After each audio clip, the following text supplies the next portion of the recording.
आपण सगळे एकच वाक्य बोलतो, मोबाईलमुळं मुलं बिघडलीत. पण जरा थांबा आणि स्वतःला प्रामाणिकपणे एक प्रश्न विचारा, मुलं मोबाईल हातात का घेतात? कारण मोबाईल वाईट आहे म्हणून नाही, तर कारण मोबाईल त्यांना काहीतरी देतो जे त्यांना इतरत्र कुठेही मिळत नाही, आपण त्यांना देऊ शकत नाही. शांती, कंट्रोल, मजा, एस्केप आणि सर्वात महत्त्वाचं म्हणजे जजमेंट नसलेलं जग. त्यांच्यावरती कुणीही आरडाओरड करत नाही. म्हणून मोबाईल हे कारण नाही, तर मोबाईल हा परिणाम आहे. परिणाम आहे ह्या कशाचा, हे सगळं आजच्या व्हिडिओमध्ये पाहूया. घरात शांतता नसते, तणाव असतो, आरडाओरड असते, अपेक्षांचा भार मुलांवर असतो, तेव्हा मुलांचं मन जे आहे ना, तर ते तिथून पळ काढतं. त्यांचं मनच त्यांना म्हणतं की बाबा चल आता इथून पळ.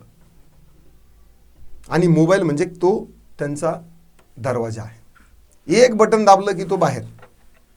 त्या जगात त्याच्यावरती कोणी ओरडत नाही, कोणीही त्याची तुलना करत नाही, कोणीही त्याची चूक काढत नाही. तो तिथे जातो त्या मोबाईलच्या जगात, कारण त्याला तिथं सुरक्षित वाटतं. आपण म्हणतो मुलं आमच्याशी बोलत नाही, पण आपण खरोखर ते काय सांगतात, काय बोलतात हे ऐकतो का? आपण म्हणतो की मुलं मोबाईलमध्ये गुंतली, पण आपण स्वतः किती वेळ मोबाईलवरती स्क्रोलिंग करत असतो. आपले पोरं तेच पाहतात आणि तेच करतात. पालक फोनवर, मुलं फोनवर. फरक इतकाच आहे की आपण त्याला नाव देतो की बाबा याला आता सवय झाली आणि त्याच्यावरती ब्लेम टाकून देतो. आपण स्वतःला दोष देत नाही.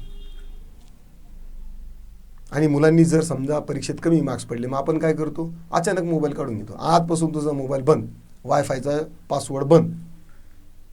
कल्पना करा की तुम्ही रोज जे काही करतात त्याने मन शांत होतं, आणि अचानक जे जर तुमचं मन शांत करतं ते जर काढून घेतलं तर तुम्ही कसे व्हाल? चिडचिड होणार नाही तुमची? राग येणार नाही? मुलंही तेच करतात. मुलं हट्टी नसतात. त्यांचा जो कंट्रोल आहे ना, तर तो कंट्रोल काढून घेतलेला असतो. मुलांचा जर मोबाईल काढून घ्यायचा असेल ना, तर अगोदर त्याला काही ना काहीतरी ऑप्शन द्यावं लागणार आहे, काहीतरी त्याला पर्याय द्यावा लागणार आहे, काहीतरी मजेशीर त्याला द्यावं लागणार आहे, कनेक्शन द्यावं लागणार आहे, संवाद द्यावा लागणार आहे, वेळ द्यावा लागणार आहे, अटेन्शन द्यावं लागणार आहे, आपलं इन्व्हॉल्वमेंट द्यावं लागणार आहे, इमोशनल कनेक्शन द्यावं लागणार आहे. जर तुम्ही मोबाईल काढून घेतलं ना, तर तुम्ही फक्त एक साधन काढून घेतलं, पण त्याची गरज नाही काढून घेतली. मोबाईल ॲडिक्शन म्हणजे डोपामिनचं ॲडिक्शन आहे. म्हणजे आनंदाची सवय पोरांना या मोबाईलमधून होते. आपल्यालाही झालेलीच आहे. जर घरात आनंद नसेल, मन हलकं होत नसेल, सुरक्षित वाटत नसेल, तर मेंदू ते शोधणारच ना, आणि मग ते सगळं मोबाईलमध्ये मिळतं. म्हणून पोरांचा मोबाईल काढून घेणं हा पर्याय नाही आहे किंवा हे सोल्युशन नाही आहे. जे घरात नाही ते त्यांना तिथे द्यावं लागतं. रोज 10 मिनटं मुलं काय करते ते पहा, त्यांच्यात इंटरेस्ट घ्या, त्यांना सांगा मला दाखव, मीही तुझ्यासोबत आहे, त्याच्यासोबत त्या जगात या. मग तुम्ही त्याच्या आणि तुमच्या जगात एक ब्रिज बनवू शकता, एक पूल बनवू शकता. एकत्र नियम बनवा. आपण दोघं किती वेळ मोबाईल वापरायचा हे ठरवू. हे डिक्टेटरशिप, हुकुमशाही ही नको, पार्टनरशिप असली पाहिजे. काहीतरी सबस्टिट्यूट ॲक्टिव्हिटी करा. बाहेर खेळणं, फिरणं, ड्रॉइंग, म्युझिक, बोलणं, काहीतरी किचनमध्ये मदत करायला लावा. काहीही असो, ज्याने फक्त स्क्रीनची जी मजा आणि जी सवय आहे ना, तर ती थोडीशी त्यांची कमी होईल. तुम्हाला स्वतः वेळ द्यावा लागेल, आणि तुमच्यातही मुलांना इंटरेस्ट तयार करण्यासाठी पहिलं पाऊल तुम्हाला करायचं आहे. आणि सगळ्यात महत्त्वाचं म्हणजे स्वतः उदाहरण बना. फोन खाली ठेवा. तुमचं लक्ष मुलांना पाहिजे.